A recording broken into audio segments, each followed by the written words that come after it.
All right, what is going on, everybody? Welcome back to another day of SaberSim's DFS office hours. It is Wednesday, December 7th of 2022. Got an 11-game NBA slate on tap tonight, as well as a 7-game NHL slate. Happy that we got a big 11-game NBA slate after a short slate last night, mixing it up in the DFS streets. For those of you who are new here, welcome. My name is Andrew. I'm one of the coaches over here at SaberSim. This is a show where we go over how to use the SaberSim app, answer any and all DFS related questions that come in the office hours channel in our Discord server. If you're not joined up in our Discord, what are you doing? There's a link in the description below to get joined up. Highly recommend it. As always, a lot of awesome DFS conversation happening over there every single day in the different channels. If you're just tuning in and have questions that you want to get answered, throw them in the live YouTube chat. I will get to all the questions before the end of the show today. I can promise you all that. But that being said, gonna get SaberSim pulled up here. Just a couple questions to get us going today. So if anybody has any questions that have been on their mind, weren't sure if they wanted to ask or not, now is a great time to get them answered to keep the show going for everybody. So gonna get this first question out of the way in Discord from D. Said, hello, my question is in regards to ownership projections. In what contests on DK would you consider high ownership depending on the amount of entrants, and how does SaberSim differentiate or quantify the entrance to ownership ratio? This is a good question, and the answer to the question is that we do not quantify what you describe as the entrance to ownership ratio. Our ownership projections are based on, a large field multi-entry contest. Think of like the Millie Maker for NFL. Think of the flagship, $15, 150 max on any given night for NBA. That is really what our ownership is modeled around. So the ownership doesn't take into account, like if you're playing single entry, smaller field contests, the best plays are usually going to be owned at a higher rate. And, just looking at tonight, I think it's a Jonathan Kuminga value slate with a bunch of the Warriors sitting. We have him at 53 projected ownership in the large field. He might come in at like 75% in the small field. Everybody knows the Warriors are resting and he's probably going to start. And, we've seen this situation time and time again. So, he is a candidate to come in at a higher ownership. I think those are some of like the key takeaways, or like the value spots that we like to say that users can add value.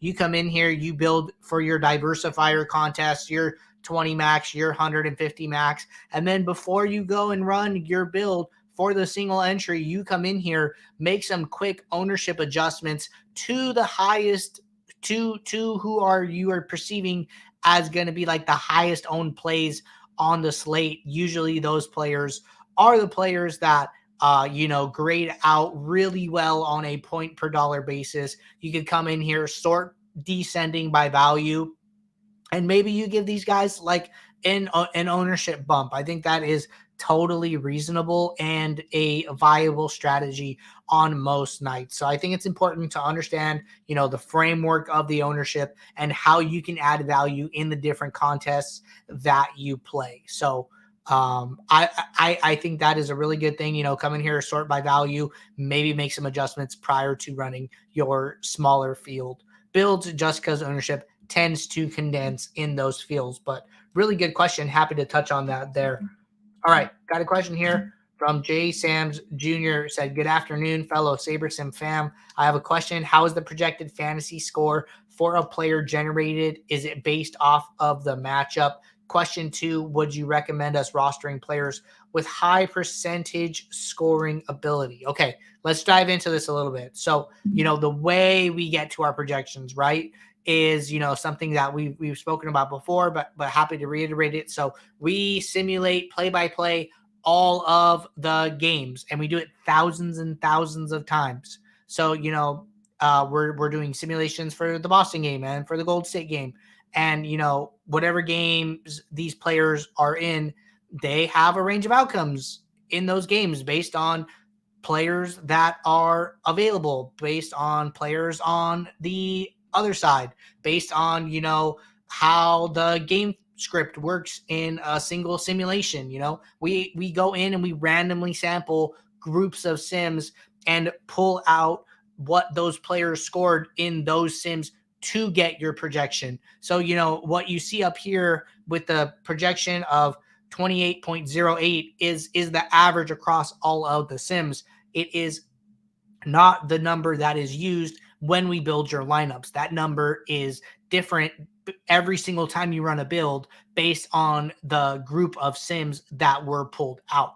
If you want to use this number, you would have to set the sim diversity slider to 0, and it would use all the sims and take the average from that. Instead, we are grouping the sims and taking the average from that group and then using that as an input to decide what lineups the player goes into or does not go into. So, we understand players' range of outcomes and upside. You call it high percentage scoring ability. Like we know what these players are doing at their highest ranges.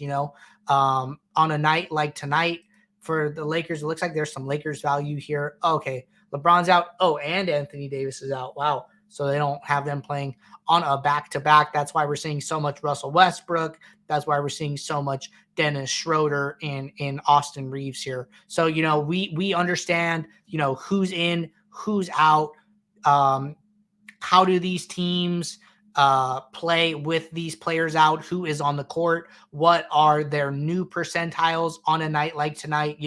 What is Dennis Schroeder's highest scoring outcome in the Sims? And we factor all of these things in when building your lineup. So I don't think it's something that you need to think about, like high scoring ability. Like we understand that, and we have sim these games so many times that the builder has a really good understanding of the range of outcomes, and you can come into any single player and see that. So good question there. Happy to talk about how the projections work a little more if there is any follow-up needed there.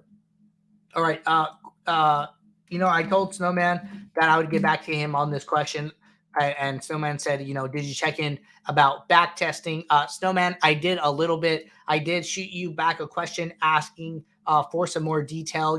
What are you really looking to do? And that'll kind of help me point you in the right direction. I think that, there are some things you can do. I mean, to be, transparent, like back testing isn't a big part of my process. The only things that I really go back and look for are like how I'm doing top 1% equity in different types of contests.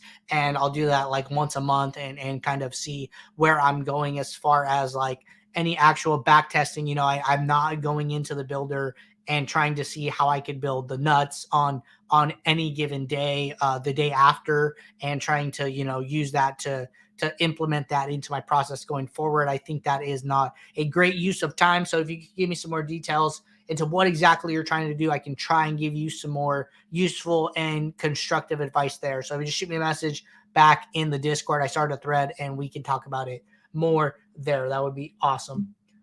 All right. Question here from GWI. Gonna get this one in the chat. Says, is there a way in Showdown to build your lineups and have a flex with sub 20% ownership in each lineup, or do you have to make that a group rule and select all the players? So you can do this with an automatic rule.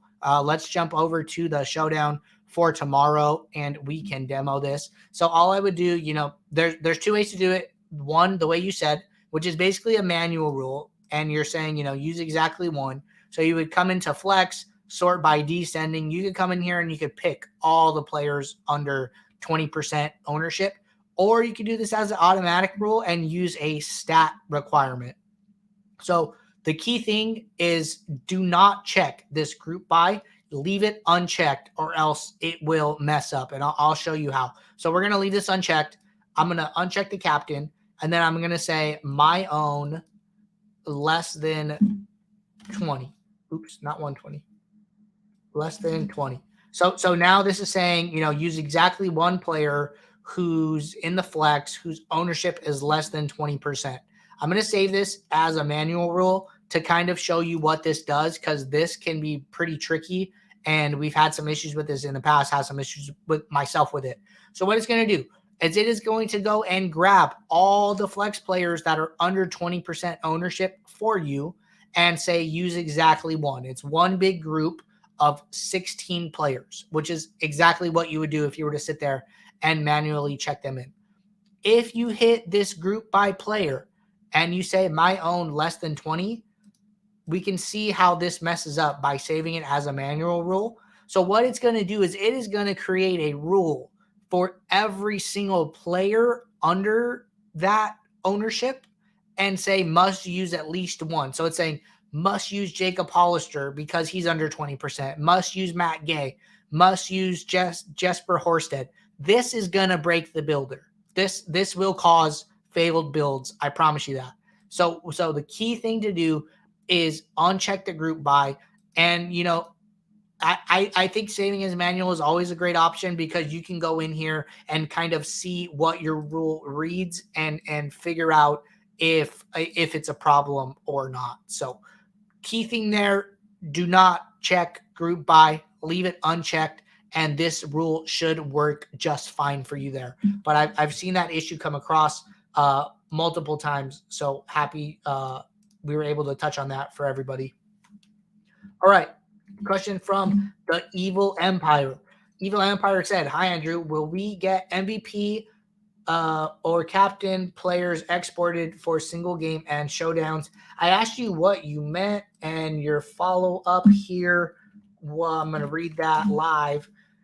Said, when you download single game or showdown information, you don't get two names for each player, e.g. Josh Allen or Josh Allen MVP, and there are also no differentiation in ownership for both set of players. Okay, so only one set of ownership. That makes sense. Thanks. Yep. So Evil Empire, I know exactly what you are talking about. We can look at this live.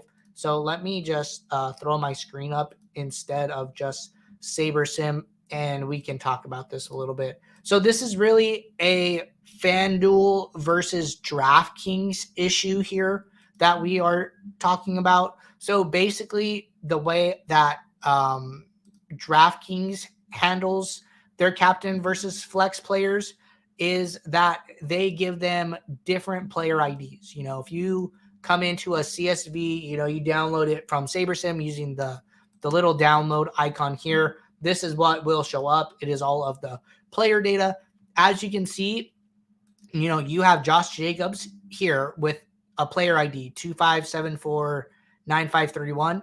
And then you also have Josh Jacobs here with 25749583. So the last two numbers are different here, 31 versus 83. This top one is Josh Jacobs captain at 18,600 salary. And then this bottom one is Josh Jacobs at flex at 12,400. So in this file, the biggest differentiator is the player IDs. I would recommend using the player IDs if you are not using them for whatever you're doing that requires you to download the CSVs. It should work just fine. But that is on the DraftKings side, right? So if we go over to the FanDuel side, the problem with FanDuel is that they do not assign they don't have two Josh Jacobs. They only have one Josh Jacobs, and he has the same player ID in both versions. So that is what makes this more tricky. I don't know. I mean, I don't play FanDuel single game, so I don't know exactly what you're trying to do or how to kind of solve this issue for you. It is something I wish FanDuel would do differently, and something that I wish I had a better answer for you on that side. But what I can say is, on the DraftKings side, better to use player IDs if you're using our CSV. And then on the FanDuel side, I'm not sure how much you can do there since they only assign one player ID per player, regardless of if they're in the MVP or the flex. So let me know if you have any more follow up there, and then we can talk about in the thread we got going if there's anything we can do to help you out there. So happy to talk about it more. Just shoot me a message in the thread and we can keep conversing about it. All right. Snowman said, question here, why doesn't some teams have green check marks by them before the lineup locks NBA? Okay, so we have had some issues with our like NBA lineup confirmer provider, I guess is like the right way to talk about it. I haven't seen any of those come up in about a week or so, but yes, you are correct that usually, when the lineup is confirmed and SaberSim understands that the lineup has been confirmed, you will see the green check marks by the teams, and then you will see the green check marks under status. I think that if you are playing and you don't see these, I would always jump in like the NBA Discord channel and just shoot a message to make sure, like, if something's wrong, everyone seems to be around, as games start, as the team as well, community members jump in and are always happy to answer these questions.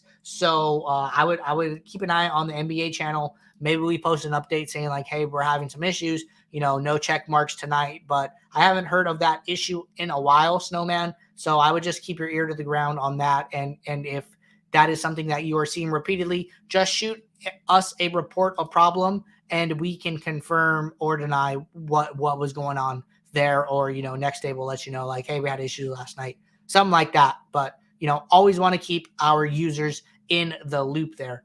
All right. Naj said, are you checking Discord or just YouTube? Naj, I am going through all of the Discord questions first, and then we're going to jump over to YouTube chat. If you are posting questions in YouTube, I will get to them before the end of the show for sure. All right. Going to keep rolling here. Question from Agency Arms. So let me get this over here. Question is there an advanced profit plan video? Soon I will not be eligible for the dime times, quarter jukebox, minimax, and so on. I still want to do it on a budget. The original profit plan video helped me immensely, and I just want to see if you can make any recommendations. So what I will recommend to you is possibly like mixing up the sites. I think that the profit plan still applies across sites. So, if you're going to get limited on the type of contest that you can play on DraftKings, maybe you move some of your action to FanDuel where you may not be limited, and then you could still play, the quarter 20, the 5 cent, 150 max, the 222, some of those contests under $3. I think great contests above $3 on DraftKings are, the $4.20 max. I think they have a $5 single entry, $12 single entry. And, I think like the thing with the profit plan, it is really for any user, kind of at any stakes. I think the big thing is that you have to know the amount you're starting with, and then you kind of have to just build up your contest selection from the bottom up. At some point, if your bankroll gets big enough, you're going to have to like the next contest up, are like the flagship. And I think FanDuel has like a smaller flagship, right? They run like a $7 as opposed to DraftKings like $15. Seem to be a little more bankroll friendly at some of those, 150 max contests on the FanDuel side. You could try out Yahoo. Yahoo has some interesting contests. They have like a quarter. They have like a 50 cent. So I think there are definitely ways to get action down. Just might have to spread it around a little bit more. But I think, knowing what number you're starting with and then just entering the best contests and then, stopping and saying, okay, I have this much left. What do I do? And then that is up for you to decide kind of which way you want to go in that sense. But I would definitely recommend checking out different DFS sites. All right. Snowman got back to me here in regards to the back testing and said after the slate is over, try to match the lineup with the winning lineup back testing. Okay, Snowman, I get it. I understand, why that might be something that like you kind of want to do intuitively. How could I get my build to look like this one where I had the winning lineup? I would be really careful with it. The winning formula is like kind of different night to night, and what you have to do to win on one slate might be completely different from what you have to do to win on another slate. I think yesterday is like a good example. 3-game NBA slate. Most of the news was out by before lock. So, you don't have to like late swap and do all these things to try and get an edge. But then, on a night like tonight, we're looking at an 11-game NBA slate. I haven't even checked the injury news. It seems like there's already a ton of news out with, the Lakers and with Golden State and some of these other teams out here. Quite a few value spots just right off the bat to me. But what you're gonna have to do on like a night like tonight is a lot different than what you had to do on a night like yesterday. So I think trying to go in and build the winning lineup that from the night before is not the best use of your time. I think that maybe one thing that you can do over a long over like a decent sample size is we talk about like top 1% equity, right? And are you putting more lineups into the top 1% than your expectation is, right? A great tool to do that is Roto Tracker, but it is a paid service, so not in everybody's budget. One thing you can do that I think is kind of interesting, and I'm open to hearing discussions on this, is that how many lineups in your pool are achieving an actual score that would have placed in the top 1% of a contest. You have like the lineups that you play, but then you also have the lineups that you build. And this is something that like we're kind of been talking about a lot in our behind the sims videos is having a viable pool, having a pool of lineups where you're comfortable playing every single lineup in your pool.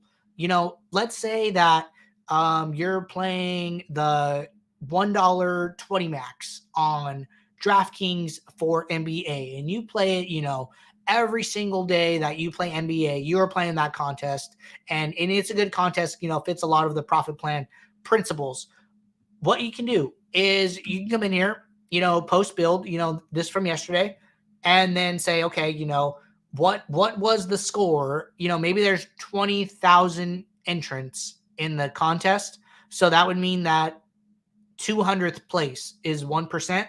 So then you go into the contest and you look at what the 200th score is. Maybe it's, I don't know, what would it be? Maybe it's 300, right? 300 is what 200th place got. You come into your lineups and then you're going to, go review mode. It's going to take your 20 and it's going to show you them by actual score, and then see how many lineups you got in the above that score, right? So like if we were using 300, this would be like a slam dunk, right? I mean, you would have had, 1, 2, 3, 4, 5, 6, 7. You would have had 7 lineups in the top 1% of the contest, which is like incredibly good on any given night. But then, okay, let's say 300th was let's say 200th place, that threshold we're talking about was 330 points. So then now you only got one lineup into the top 1%, which is really good. If you're only playing 20 lineups, I mean, your expectation is to only get, 1 in 100 lineups into the top 1%. So if you're doing, 1 out of 20, that's way above expectation at 5%. But what I'm getting at is that you can look at your 20, which is great, but you can also come in here and look at your entire pool, which I think says a little more about like the lineups that you're building over like a long period of time. So it's like, okay, how many lineups in my pool were over this threshold? And, we said 330, right? I mean, here, we had 1 in our 20 lineups. And then looking at this, we had 1, 2, 3, 4, 5, 6. Now we had 6 lineups out of 500 get in the top 1% of that contest, right? So our expectation would be that we have at least 5 out of our 500 for 1 in 100. So if you are consistently building more lineups in your pool than what the expectation would be for how many of your lineups are in top 1% of the contest, I think that says something about what you're doing.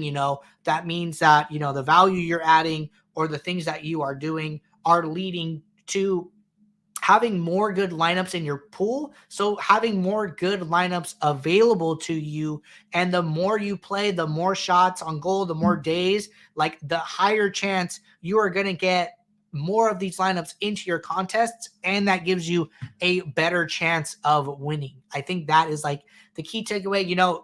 Ultimately the goal is to get the best, like highest scoring lineups in the highest scoring lineups in your pool into the lineups that you take into your contest, right? But that could be a little bit of a crapshoot sometimes. The bigger takeaway for me is that if I am consistently building a really good pool of lineups, and that pool has more lineups than expectation to meet the top 1%, like it's only a matter of time before I get those into my lineups, which get into my contests, which is how I win money. So, I think like if you're looking to kind of analyze your process, I think that is a decent way to do it within SaberSim without any outside service. So if I were taking the time to do this, that is probably what I would be looking to do more with my time rather than try and build the winning lineup from yesterday. I think that, the better pool of lineups you can build, the more likely you are to get one of those to get into your contest to win. So Snowman, those are my 2 cents. Let me know if you have any follow-up there. Happy to talk about it more, but I think that is a much better use of your time. Okay. Question from Naj. Said, can you either do a separate video or briefly show us how you would use RunPure Sports content and use it with SaberSim for NBA? Okay, Naj, this is a really good question. I would recommend we do a joint show with RunPure every Thursday at 1 p.m. Eastern. Jordan, head coach over here at SaberSim, used to run this office hours show, does that show with AP, I believe, over at RunPure, and they answer any and all RunPure plus SaberSim joint questions. I would really recommend jumping in there and checking it out. I'm not too familiar with the RunPure content, and that is the show to like ask that question. So I'm going to shoot this question over to Jordan and just let him know that you are looking for this. And I'm going to say for tomorrow, so he can know that, just have this question on his radar and can maybe answer it live on stream for you there. But that'll be the best place to get that answered. Okay. Jump in through here.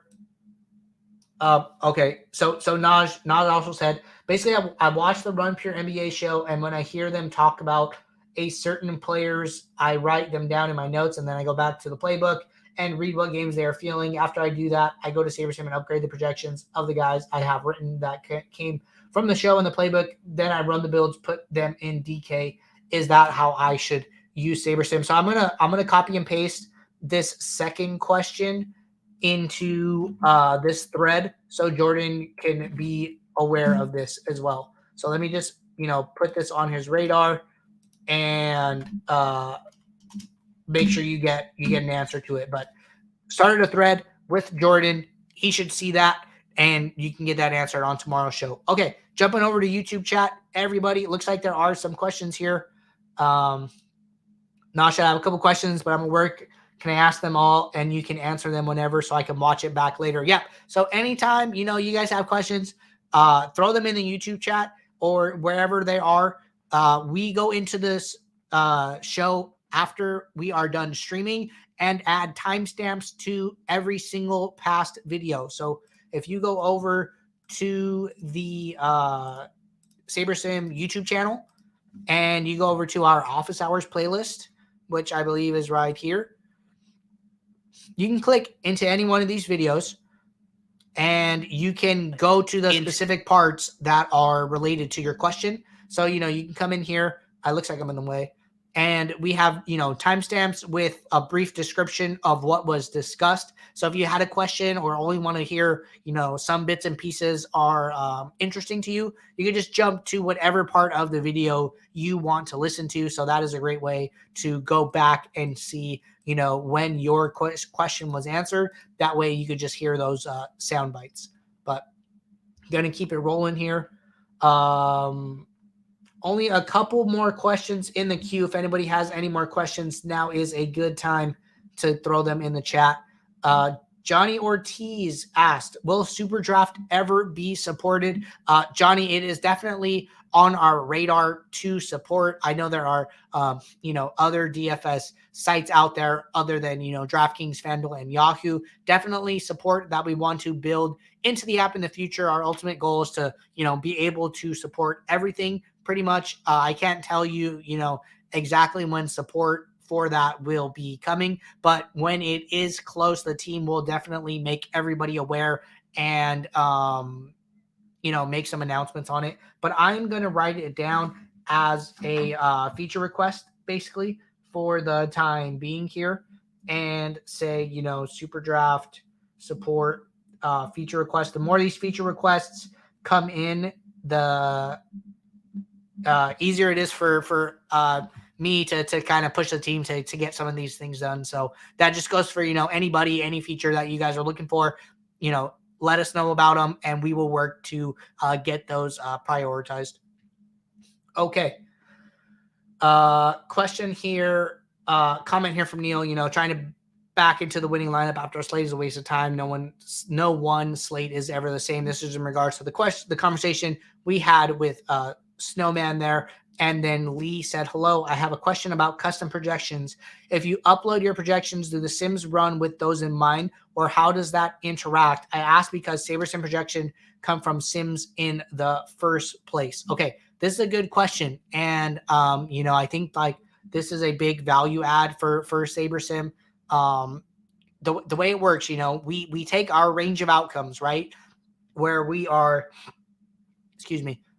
simulating all of the games, getting projections, getting a range of outcomes for players that is not normally distributed, that is more reflective, of their true game outcomes based on our game simulation engine, basically. So what you are doing, let's say, you change Tim Hardaway. I'm just going to round to whole numbers. He's at 25. Your custom projections say Tim Hardaway should be a mean projection of 27 points. What we're going to do, we're just going to shift his entire range of outcomes up by 2 points. So for every game sim that we pull out where he scores 25 points, he now scores 27. Every game sim where he scores 38, he now scores 40, and etc. The good thing about doing this is that you are, one, getting the mean projection that you want, but two, you are still you're using those projections on top of our simulation engine. So you are still getting the effects of percentiles, of range of outcomes, of correlation, of all of these values and, detailed stats that come from the simulation engine. You are getting to take advantage of those with your own inputs kind of on top of that. So that's why I think that, uploading custom projections is fine. It's completely fine. We have ways to average those projections. We have ways to weight the projections and average them. We've built in a lot of these tools for people to use custom data into the app. I think that, if you, do your own things with projections and then come and put them in here in SaberSim and then build, I think that is a good value add for your process. You're getting to take advantage of the key elements of SaberSim, and then you're also getting to use the projections that you want to use to represent your players and what their mean projections are to you. So nothing wrong with using those in conjunction, and you still get all of the benefits of the simulation database, etc., by doing that. All right.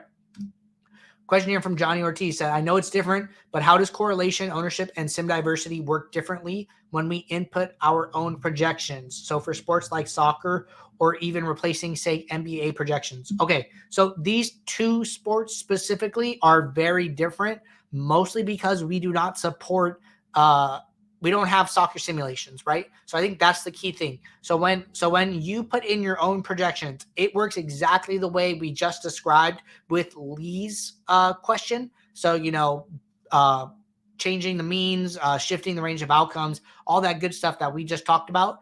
But when you upload projections, for soccer, for college football, SaberSim is going to act like a traditional optimizer and basically solve like a knapsack problem. Just try and pack in as many projected points as possible, unless you add some randomness. So, if we go over to college football, because we don't have simulations, we don't have a range of outcomes, we don't understand percentiles for the players, so we are unable to do those like key things. That's why you have ownership fade and smart randomness. And smart randomness is basically assuming that every player is normally distributed, and then we are going to add more randomness to when we are running the build and building the lineups in an attempt to kind of mimic what we are doing by actually simming the games and getting true ranges of outcomes. We are getting different range. We are getting a range of outcomes, but they are not as reflective as to what the simulated outcomes that we would have if we actually sim the sport would be. So, soccer, college football, these are things that we want to support in the future, but we never want to put out sims or a model that we would not, go to war for. We really take those things seriously, and these are things on the roadmap to support in the future. But yeah, I mean, uploading custom projections for NBA for sports that we have sims for works in one way, and then uploading custom projections for sports that we do not have sims for works a completely different way. So just kind of gave a rundown of how both of those things are different and the different aspects of them. If you have any more questions, just let me know. All right. Uncrabby Cabby said, hey, Andrew, without some sort of back testing, how do you determine if you have a leak in your process? Frankly, that is a really good question, on Krabby Cabby. I mean, I think that I think that most people, if not all, have a leak in their process somewhere. Mostly because DFS is not like a solved game, and there really isn't like a wrong or right way to kind of win, in a sense. So it's like it's hard to say, what's a leak and what's not. Some people like weight, ownership projections more in their process. Some people weight projections more in their process. Some people focus more on game theory. Some people, play more exploitatively. Some people play more balanced. Is it a leak if you do one and not the other? Like, I'm not sure. So, I think using the word like leak is pretty interesting in and of itself. I don't know if I would classify it like that, but I think, getting back to the point is, how do you know if your process is good or not? We talked about top 1% equity a little bit ago. I think that was a really interesting segment and a way to kind of track that. That'll give you some clues as to whether or not, the pool that you're building is a good pool or a bad pool. Or you can look at, graphs on like RotoTracker to see how many lineups you're putting in the top 1% over a period of time. You could chop it up to look at single entries. You could chop it up to look at diversifiers, 20 max and 150 max. I think that is definitely a way to do it. You can look at your ROI over time. Am I a winning player? Have I won over the last 6 months? What sports am I winning at? What sports am I losing at? Am I better at this one sport than this other sport? Am I better at NFL Showdown versus NFL Classic? I think, these are some of the things that tools like that allow you to look at and kind of dissect. I don't think that you have to have a rigorous back testing process in order to come up with some of these conclusions. And I might be wrong about this, but I believe that Roto Tracker is free up to your first 750 entries, and then you can grab a subset of your CSV that you download from DraftKings and only enter the last 750 and look at it in sound bites to kind of be able to use it on the free plan. So just some food for thought there. Happy to keep talking about it if you have more questions there. Okay. Continuing to roll here. Jumping back to Discord, Naj has a question that said, when picking lineups from the pool, how can I find a balance between picking what ones I want and trusting the Saber score? Sometimes I see a lineup I like and the Saber score is not good. Like last night, I picked a lineup with Westbrook. I thought I liked it and it did terrible and the Saber score was bad. So, okay. So I think what this comes down to is like, depending on how many lineups you are playing on a certain night, kind of would lead me in like one direction or another. But I think one thing you can do is that, if you are kind of scrolling through your lineups, spot checking them, seeing how they look, and you come across a lineup in your pool that is not colored, therefore not in your 20 lineup set, it is grayed out like this. And you're like, you know what? I really like this number 24 lineup for whatever reason. I wanted to get to Giannis, and he's only one projected for 1% ownership, and I really like that about him. You can hit this lock icon, and what this will do is it will make sure that this gets put into your final lineup set, regardless of whatever other changes you make. It is basically saying like, no, this lineup has to be in here. And regardless of whether I go change them in uniques now, make exposure adjustments, etc., it is going to make sure that this lineup is there. So I think working in, some locks like that into your 20 lineups, if you are very opinionated and see a certain lineup that you really like, is one way to go about it. I mean, that's not something I necessarily do.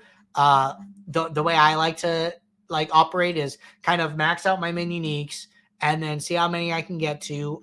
4 is like a number that usually works fine. And then if I have any opinions, from there, I'll go and make it. Maybe I want to play, 100% Westbrook tonight. I'll add that now. And then maybe I want to, smash the Schroeder and the Kuminga. Maybe I want to say use all these 3 players. Okay, I can't. Great. So now what do I do? Do I want to walk back my min uniques? Do I want to lower one of their exposure? So I think starting by getting as diverse as possible and then making a couple small tweaks is how I like to do it. And is what I would generally recommend to people. So let me know if you have any questions on that. Question from Agency Arms asking about MMA late swap. He said, I guess it's safe to say MMA late swap won't be readily available for this weekend's pay-per-view card. I don't think so. I haven't heard any internal talks about it. I will bring it up internally. So let me make a note here. MMA late swap requests. I will see where the team is at with this, but thank you for bringing it up. It is Wednesday. I will see what the team has in store for MMA late swap, and then I will provide you guys an update and let you know. So this will be one of the things that I get back to you on for tomorrow's show. Okay. Next question here from Naj said, do y'all have any game theory videos so I can understand how to attack each slate? I think that if you are looking for, some content to watch to kind of get going and how to think about DFS on a higher level, I would really start on our YouTube channel. And let me just pull that up really quickly here. So we have a lot of good videos. If you haven't checked these ones out that are these new here, start here first. These are a great place to start. And then you can get into more sport specific stuff. Maybe you want to watch some NFL. Maybe you want to watch some NBA videos, NHL, you can always come into the search bar and then type in like NBA and then see what videos come up. This is a great video with Jordan. This is a video I did. We have some other good videos. This is one where Max Steinberg walks through his process. Max is a high stakes DFS pro, a partner at SaberSim, took down a Millie Maker earlier this year in NFL Showdown. Really, really smart guy. Always awesome to hear him talk at any point. So, you can come in here, search for sports specific content and kind of go from there. Another awesome place to like really do a deep dive is our behind the Sims videos. We have a playlist for behind the Sims. We go really deep into, like we've talked about, like extensive back testing in these contest simulations and contest selection videos.